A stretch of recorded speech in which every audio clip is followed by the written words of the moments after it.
Many people have recited Namwa Shakyamuni Buddha their whole lives, yet they have no idea what kind of practice he underwent before coming to this human world. Today, we will not talk about the ordinary version of the Buddha's story based on the Tibetan Buddhist scripture, the great biography of Shakyamuni Buddha. We will explain in full and detail the entire process of the Buddha, from practicing over countless lifetimes to being reborn into the human world. Our teacher, Shakyamuni Gautama, after making his vows before the great Tathagata Shakyamuni, successively practiced immeasurable Bodhisattva deeds, without any lack of virtuous deeds and merits, before he received the prophecy of spontaneous accomplishment from all the Tathagatas. He was once born as a Brahmin and was prophesied by the world-honored one Kasyapa Buddha, attaining the wisdom of non-arising, freeing the body, speech, and mind of the Bodhisattva in this life from karmic obstacles. From then on, the secret Lord, the Vajra-holding Bodhisattva, holding a Vajra, followed him and protected the Bodhisattva day and night. Later, he performed deeds through the merits of a Dharma king, and the various emanations manifested by his Dharmakaya also brought great benefit to sentient beings. When he was born as Indra with wonderful eyes, for the sake of sentient beings in the Gaurana realm, he incarnated as an insect countless times to relieve the suffering of the sick. In another world, he attained Buddhahood as the Tathagata root crown, performing corresponding deeds for various beings to be attained. However, he had not yet manifested the 12 great deeds in the Syambudvipa, that is, the southern continent, in the era of bright light south, when 1,000 Buddhas appeared in the world. The first king of Syambudvipa was King Masamata. King Masamata's son was King Prasenajit. King Prasenajit's son was King Goodness. King Goodness' son was King Good Victory. King Good Victory's son was King Long Purity. These 5 kings are known as the first 5 kings. From the cranial protuberance of King Long Purity were born 5 kings: King Self-Milk, King Wonderful, King Most Wonderful, King Majestic, and King Most Majestic. They ruled all continents within the 3,000 world system. These are what people often call the 5-wheel-turning holy kings. Counting from King Most Majestic, after 104,636 kings, King Kakuti was born in Varanasi. At this time, before Kasyapa Buddha, our teacher was born as a divine Brahmin son. Kasyapa Buddha prophesied that he would attain Buddhahood in the quarrelsome Kalpa, and the Bodhisattva also practiced the meditation summit concentration. Although he possessed immeasurable emanations that vary according to sentient beings, due to the same cause of his vows and virtuous roots, the realms below Yama heaven were indulgent and unrestrained, and the realms above the Tushita heaven were ignorant. Therefore, the Bodhisattva reincarnated as the divine son Suvya in Tushita heaven, teaching the Dharma to the vast assembly of gods in Tushita heaven, while listening to the Dharma and making offerings to all Buddhas, teaching the Dharma to various gods to be tamed. In this way, he practiced the 10 virtuous deeds. King Kakuji had a son named Good Birth. After 100 generations from King Good Birth, King Longyear appeared in Padalaka city. King Longyear had 2 sons, Gautama and Bali Devaya. Among them, Gautama became a monk under the Black Rishi, and lived on the outskirts of the city, while Bali Devaya inherited the throne. Unexpectedly, Gautama, who had renounced the world, was framed and punished by the king, who threw him into prison. One day, when the Black Rishi went to see Gautama, he looked through the prison door but did not see Gautama's figure. As he wondered, he suddenly saw his disciple nailed to a wooden stake in the corner. The Black Rishi asked sadly, "Disciple, what crime have you committed?" Gautama replied, "I have committed no sin. If what I say is true, let my teacher's body turn golden as proof." As soon as Gautama finished speaking, the black rishi's body turned golden, and so the black rishi believed him. At this time, Gautama asked his teacher, "Teacher, where shall I go, and where will I be reborn?" Seeing Gautama dying and hearing his words, the rishi felt even sadder, thinking that his disciple should not pass away like this, at least leaving behind a child. He forced back his grief and asked Gautama, "It is said that a Brahmin does not depart without descendants. You must leave an heir." Gautama replied, "I have been a monk since childhood and have never touched a woman. How could that be possible?" The rishi said, "Try to feel the sensations of your past deeds." Gautama replied, "Teacher, my limbs are almost broken. How can I feel such sensations?"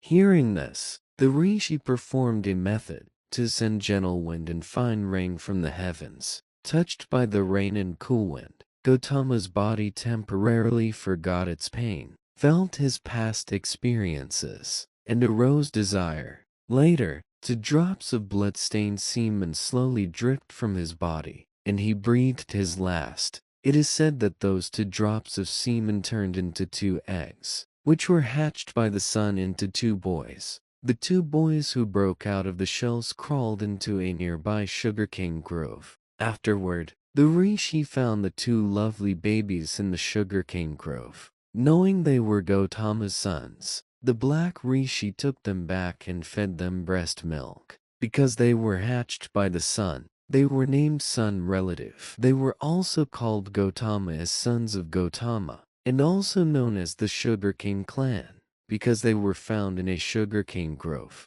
Later, King Bodhisattva died without an heir. When the ministers discussed the heir to the throne, they thought of his elder brother Gautama. When the royal family sent people to ask the black rishi, they saw Gautama's 2 lovely children. The ministers were extremely surprised, so they took the 2 brothers back to the palace. The elder brother inherited the throne, but also died without an heir. Then the younger brother inherited the throne and was called King Sugarcane. Starting from King Sugarcane, 100 generations of sugarcane kings ruled the kingdom of Padalaka. The last sugarcane king was named King Growth, who had for young princes Self-Splendor, Intelligent Eyes, Elephant Tamer, and Neela. Later, King Growth's queen passed away when the ministers suggested that the king marry a princess from another king. That king demanded, "I will agree to this marriage only if the prince born to my princess is made the heir to the throne." The ministers promised the king's demand without telling King Growth and married him the princess. Later, this second wife indeed gave birth to a prince named Long Life. When Long Life grew up, the kingdom of Padalaka did not fulfill its promise. Long Life's maternal grandfather became very angry and threatened that, "Envoy, go back and tell your king that he had better fulfill his former promise. Otherwise, I will send troops to destroy your country." When King Growth heard this news, he could not sleep or eat peacefully, caught between 2 sides. If he did not make Long Life the heir, he feared the country would be destroyed and his family ruined. If he made Long Life the heir, he could not explain to the other princes. One day, he summoned his ministers and said, "This is all you're doing. Now what do you say we should do?" The ministers replied, "Your Majesty, the neighboring country is extremely powerful, and we cannot resist it with our current national strength. We should make Long Life the crown prince and exile the other princes." The king said, "They have committed no crime. How can we exile them?" The ministers replied, "We will charge them with disturbing the king." Shortly afterward, when King Growth went on an outing, the ministers let the innocent princes play around him. The king then flew into a rage and said, "I disown you princes." The princes begged, "Please calm down, father, and do not abandon us." The king said again, "I will exile you to foreign lands." And so, the poor princes were exiled. On a bright sunny morning, the former princes, leading their respective sisters and carrying simple luggage, left the luxurious palace with many backward glances. Walking toward a desolate borderland, they traveled by day and rested by night, trekking with difficulty until they reached a straight forest near the snow mountains, on the banks of the Ganges River, not far from the practice place of the Kapilavastu Rishi. They built grass huts and lived by hunting. Sunrise and sunset, clouds rose and flew. The descendants of the sugarcane king not only adapted to the hunting life, but also gradually grew into vibrant young men and women. At this time, although they were no longer threatened by hunger, they suffered from the torment of lust, each looking dejected. When the Kapilavastu Rishi saw what was happening, he advised, "Marry your half-sisters."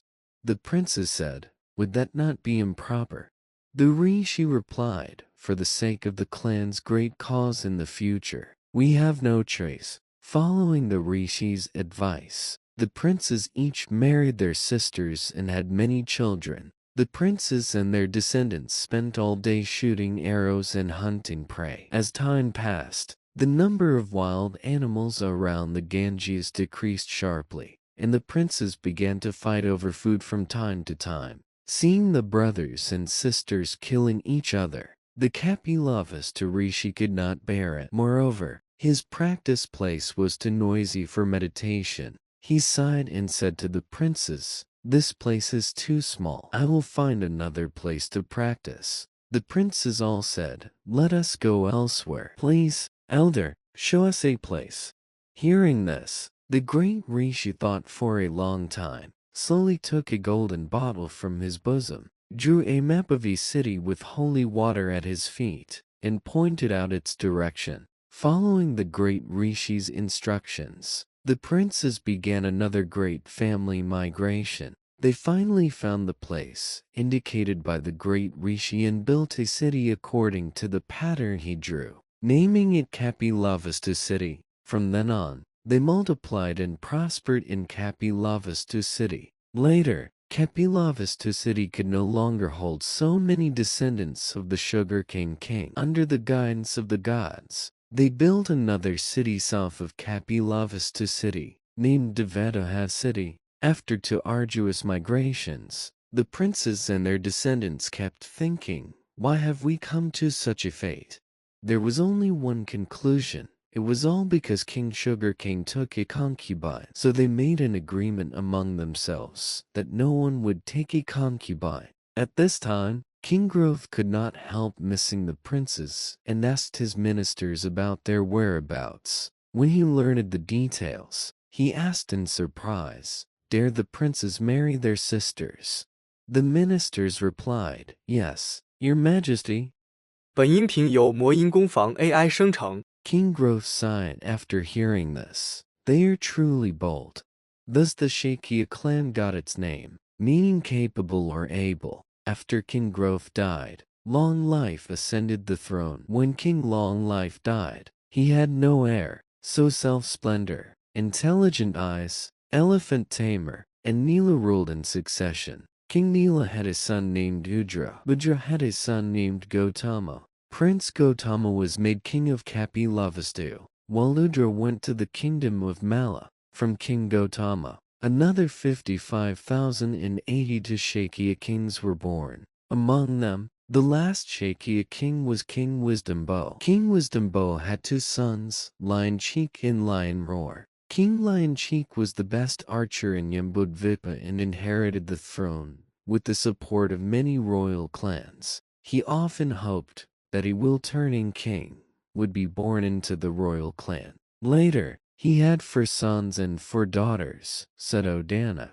Dodadana, Amidodana, Suklodana, and Sutta, Dada, Amita, and Sukla. At the same time, the son of the king of Devadaha city, Suddhodana, inherited the throne and married a local girl named Lumbini as his concubine. He always hoped to marry into King Lion Cheek's family in the future. There was an elder in Devadaha city who had a garden. When Queen Lumbini saw it, she very much wanted to own it. King Suddhodana especially built a more magnificent garden for her and named it Lumbini Park. This garden was located between Kapilavastu city and Devadaha city. At that time, not far from Devadaha city lived a goddess with hundreds of millions of followers, named Glorious Light Virtuous City Joyful Earth Auspicious. 100 years after the Bodhisattva was born in Tushita heaven, he descended to Bodhisattva. At this time, more than 10 kinds of almonds appeared in Lumbini Park. The ground was as flat as a palm. The earth turned like Vira, covered with treasures everywhere. Precious trees provided shade. Fragrant sprouts and powdered treasures emerged from the soil. Precious banners gathered like clouds. Celestial flowers bloomed in full bloom. Warehouses were full of cloth. All fruit trees became treasures. Tall lotus clusters grew from the water. The 8 classes of heavenly dragons and other beings came to the park with folded hands. The women of the 8 classes of heavenly dragons looked up at the king of trees, the Kadamba tree. All Buddhas emitted light from the centers of their bodies, illuminating the garden. The scene of the Bodhisattva's birth and the sound of his birth appeared in the light mandala of the tree. All this was seen by the garden goddess. During this time, Queen Lumbini of King Suddhodana gave birth to a prince named Divine Abode, who mastered the 5 sciences, knew everything, and was especially skilled in horsemanship. Later, Queen Lumbini also gave birth to 2 princesses. The younger sister was named Mahapranapati, with delicate features and extraordinary charm. Physiognomists predicted that she would give birth to a son with outstanding talents, who would become a wheel-turning king. The elder sister was named Maya, even more beautiful and charming than her younger sister. When she was born, light illuminated the entire city. Physiognomists predicted that she would give birth to a son with the 30 great signs, who would become a wheel-turning king in the future. Later, Queen Lumbini passed away. King Suddhodana remarried Princess Sukla, daughter of King Lion Cheek, as his concubine, and had another son named Virtuous Gain. King Suddhodana sent an envoy to King Lion Cheek and said, "I have 2 princesses, Mahaprayapati and Maya." Physiognomists have predicted that both will give birth to noble sons after marriage. I wish to betroth them to Prince Suddhodana as his concubines.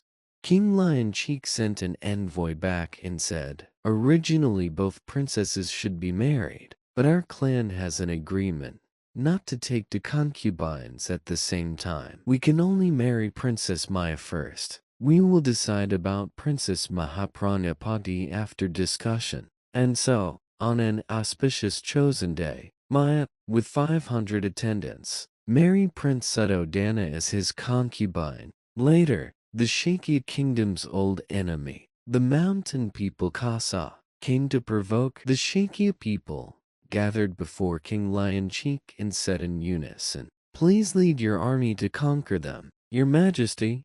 King Lion Cheek said, "I am old and weak, no longer able to lead. Let Prince Suddhodana lead the troops against the enemy. But there is one condition. You must grant the prince a request." The Shakya people replied, "Honored king, how could there be any problem with that?" Immediately, the king handed over for armies to Prince Suddhodana. Prince Suddhodana lived up to everyone's expectations and defeated the mountain people in one fell swoop. At this time, the Shakya elders happily came before King Lion Cheek and asked, "Honored king, what is the prince's request? Please speak quickly. We will surely comply." The king said, "We Shakyas have an agreement not to take concubines, and we have kept it to this day. However, the prince's request is to take a concubine from the same clan." After hearing this, all Shakyas agreed to the request. King Lion Cheek immediately sent an envoy to King Suddhodana and said, "I have discussed this with all the elders. Please also marry Princess Mahapranapati to Prince Suddhodana." And so, Princess Mahapranapati also married Prince Suddhodana as his concubine, accompanied by 500 attendants. After King Lion Cheek died, Prince Suddhodana inherited the throne and lived with his two concubines in the royal palace of Kapilavastu city. They had no children and spent their days accompanied by singing and dancing. At this time, the ruling kings of other countries were in Radagraha city of Magadha kingdom, King Great Lotus; in Shravasti city of Kosala kingdom, King Brahma-born Spokewheel; in Ujjaini city of Avanti kingdom, King Boundless Circle; in Kaushambi city of Vatsa kingdom, King Hundred Armies; in Champaka city of Alna kingdom, King Brahma Gift; in Kashi city of Varanasi kingdom, King Brahma-born; in Vidya city of Mathura kingdom, King Virtuous Armed Hero Lord; in another Mathura kingdom, King Virtuous Friend. In addition, there were kings of cities such as Elephant City, Varga, Champaka, Stone, Ansha for Earth, Gold Realm, Victoria Sound, North and South 5 quarters. At that time, these countries were rich, prosperous, and lived in harmony. Later, a dispute arose between King Brahma Gift of Alna and King Great Lotus of Magadha. After the war, King Brahma Gift of Alna conquered all Magadha territories, except Radagraha city, and King Great Lotus paid tribute to him every year. At this time, the worthy goodness Bodhisattva was born in Tushita heaven as Suvya, where there were magnificent and beautiful palaces. Once, among the 84,000 kinds of joyful sounds he enjoyed, there arose the sound of the virtuous roots accumulated in the past, prompting the Bodhisattva to leave the palace and come to the Victory Dharma Hall, where he taught the gods, sitting on the tall Dharma virtue lion throne. At that time, many bodhisattvas from various quarters, such as Maitreya Bodhisattva and the Heavenly Sun Universal Joy, and countless gods gathered there, also sitting on their respective lion thrones. Because the Bodhisattva would be reborn 12 years later, the gods of the pure abode heaven incarnated as Brahmins and came to Jambudvipa, urging all Brahmins to recite the Vedas. The Bodhisattva's rebirth would have two destinies. If he lived at home, he would become a will-turning king. If he renounced the world, he would attain Buddhahood. Other gods also came to Jambudvipa and urged the solitary sages there. 12 years later, the Bodhisattva will dwell in this world, depart from this world. When the solitary sages in the changing tail mountain of Rajagraha heard these words, they left their great footprints on the rocks and passed into nirvana. The 500 solitary sages of Varanasi also passed away, and their relics fell to the earth. Therefore, that place was called Fallen Immortals, which is Deer Park. The venerable worthy goodness could have attained Buddhahood immediately, but he thought that gods could descend to Jambudvipa, while sentient beings in Jambudvipa could not come to Tushita heaven to hear the Dharma. To perfect his virtuous deeds, he decided to descend to Jambudvipa after making 5 observations, observing clan, continent, tongue, lineage, and mother's body, because the Bodhisattva is not born into an inferior clan, but into Brahmin or Kshatriya clans, and at that time Kshatriya clans were revered. He decided to be reborn into a Kshatriya clan thus observing clan. All Bodhisattvas are not born in the other 3 continents or borderlands but in Jambudvipa in the central region thus observing continent. As sentient beings live too long, it is not easy to arouse compassion. If they live too short, they are full of afflictions. The present Kalpa, with a lifespan of 100 years, is most suitable thus observing time. The Bodhisattva is not born into an unsuitable royal clan. The 7 generations of relatives must be unobstructed thus observing lineage. The Bodhisattva is not reborn from an inferior woman, so he decided to be reborn from a mother who had vowed to be the Buddha's mother and could carry the pregnancy for 10 months just observing the mother's body. And so, after the gods and Bodhisattvas of Tushita heaven knew the clan, continent, and time of the Bodhisattva's descent, They began to consider which king had prosperous descendants and who the holy woman would be. Some said the Shakyas of Magadha were prosperous and powerful, suitable for the Bodhisattva's rebirth. Others objected that it was unsuitable, because the Shakyas lineage was impure, and that place was also a borderland. Some said Kosala had many people, officials, and livestock, and could be a place of rebirth. Others objected that they were descendants of butchers, fond of inferior deeds, and unsuitable. Others said Vatsa was suitable. Opponents said they were arrogant, of impure blood, and even dared to end royal lineages, so it was inappropriate. Some said Vaishali was rich, beautiful, and populous, most suitable. Opponents said there was no etiquette, and everyone proudly thought they were king, so it was inappropriate.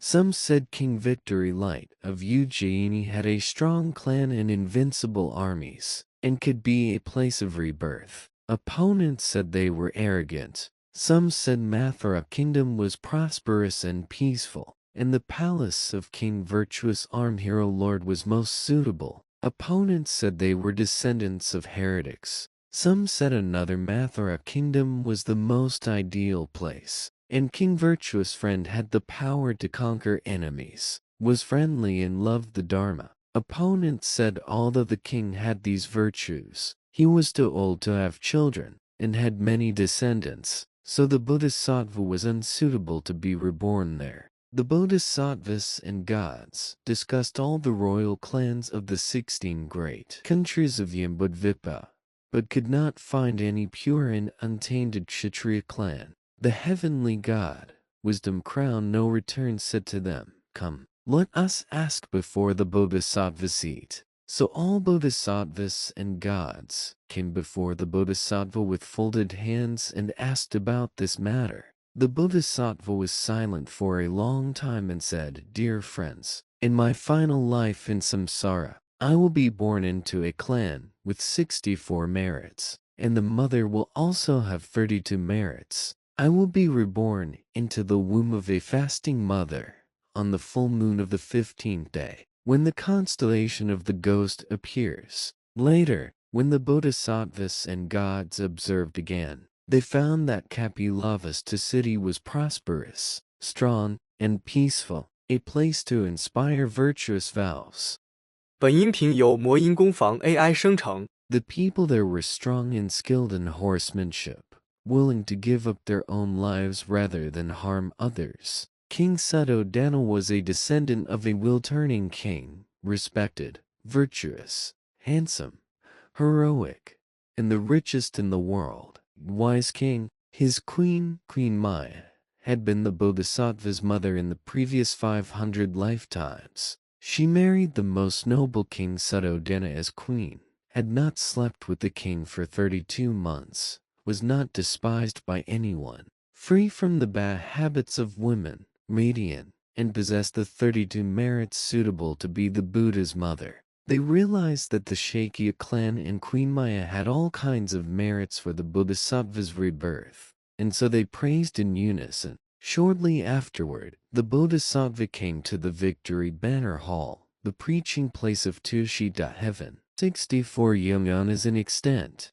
Saturday on the divine lion throne, and said to the gods, "Dear friends, look at my body with 100 fortunate signs. Also look at the countless bodhisattvas coming from the 10 directions." When the gods looked up, they saw that, through the bodhisattva's blessing, all bodhisattvas filled Tushita heaven, and they praised again and again. At this time, the bodhisattva manifested the 5 signs of decay, taught the gods 108 dharma doors, and led the gods to their respective paths. Then he declared to perfect the attainment of Buddhahood, and will go to Yambudvipa. Hearing these words, the gods of Tushita heaven could not help shedding tears, prostrated themselves at the Bodhisattva's feet, and said, "Without you, Tushita heaven will lose its refuge. Who will teach the Dharma?" The Bodhisattva said to them, "Maitreya Bodhisattva will teach you the Dharma." With that, he placed his crown on Maitreya Bodhisattva's head and said to him, "You will attain perfect enlightenment after me. I hereby prophesy you here in Tushita heaven." He immediately established Maitreya as the protector of Tushita heaven and proclaimed it 3 times to the desire realm. Then he said to the gods, "Remember this, I will die in Tushita heaven, go to the human world, and be reborn in the womb of King Suddhodana's holy queen to attain perfect enlightenment. Among you who seek perfect enlightenment, please reincarnate into the 6 central cities, Shravasti, Sara, Vaishali, Magadha, Madamraya, and Varanasi." The gods replied, "That world is now full of sins, and Yambudvipa is flooded with 18 groups of heretics. The 6 heretic teachers are Purana Kasyapa, Makali Gasala, Sanjaya Belathipata, Ajuta Kesa Kambala, Kakudakachayana, and Nigantha Nadapada. The 6 Vedic teachers are Brahman deceitful practice, Brahman nose strike, Brahman virtuous, Brahman Brahma life, Brahman lotus heart, and Brahman crimson. The 6 miracle-working teachers are Alara Kalama, Adaka Ramaputa, Wanderer extreme virtue, Brahman sun universal victory, Rishi Asita, and Uravala Kasyapa. Here, to hear the Dharma, we will offer abundant offerings to the Bodhisattva, and your teachings will also benefit us." After hearing this, the Bodhisattva made the sound of a Dharma conch overpower all musical sounds, then said, "Like this conch sound, I will overpower the 18 groups of heretics, Inyambudvipa, and liberate sentient beings with the nectar of the true Dharma. In what form should I enter the mother's womb?" Some said as a Brahman's son, some said as Indra, Brahma, or a Garuda. Opinions varied. At this time, the heavenly son Glory Honor from the Brahma heaven said, "You should be reborn in the form of a white elephant, as described in the Brahman Vedas." Shortly afterward, 8 omens appeared in King Suddhodana's palace. The ground was flat, the palace spotless, pure water sprinkled. No bees, butterflies, or poisonous snakes were seen. Cuckoos from the snow mountain flew to the palace pavilions and sang endlessly. All kinds of flowers bloomed in the palace garden. The pond was full of countless lotuses. Delicacies such as cream and honey were inexhaustible. All kinds of musical instruments played by themselves. Countless precious vessels opened by themselves. A light that outshone the sun and moon, bringing peace to body and mind, appeared. At this time, Queen Maya cleansed her body, applied rouge, wore various ornaments, accompanied by thousands of maidens, came to King Suddhodana's music and art hall, Saturday on the right throne, and said to the king, "Honored king, I wish to uphold the 8 precepts and 10 rules. Please do not desire me. I will enjoy music on the flower bed in the Goosecool Palace with virtuous maidens. Please grant amnesty to prisoners, give money to the poor for 7 days, and regard all living beings around the palace as your own princes." King Suddhodana granted the queen's request. Queen Maya came to Goosecool Palace, surrounded by flowers and fragrance, guarded by thousands of knights, served by virtuous maidens. She took off her ornaments and lay on the bed. At this time, many extremely powerful gods from the desire and form realms said to each other, "Our supreme Bodhisattva is about to leave the heavenly realm. Who among you is willing to follow him, from birth until nirvana?" Many heavenly sons from the desire and form realms immediately volunteered. At the same time, heavenly women from the desire and form realms also wanted to see what kind of woman such a noble bodhisattva would be reborn from, so they came to see Queen Maya, offered flowers, and praised her endlessly. Afterward, the heavenly sons and women returned to the heavenly realm and called on all gods to go and protect Queen Maya. It was now time for the bodhisattva to manifest the 5 signs of decay and fulfillment of his promise. Thousands of bodhisattvas from all 10 directions arrived, and heavenly women of the desire realm offered wonderful music to the bodhisattva. Then the bodhisattva left Victory Banner Palace and came to the majestic tower desired by all gods. Surrounded by bodhisattvas and gods, he prepared to descend to the human world. In the next episode, the bodhisattva will incarnate as a 6-tusked white elephant and formally enter the womb, beginning his final journey of practice in the human world. 本音频由魔音工坊 AI 生成。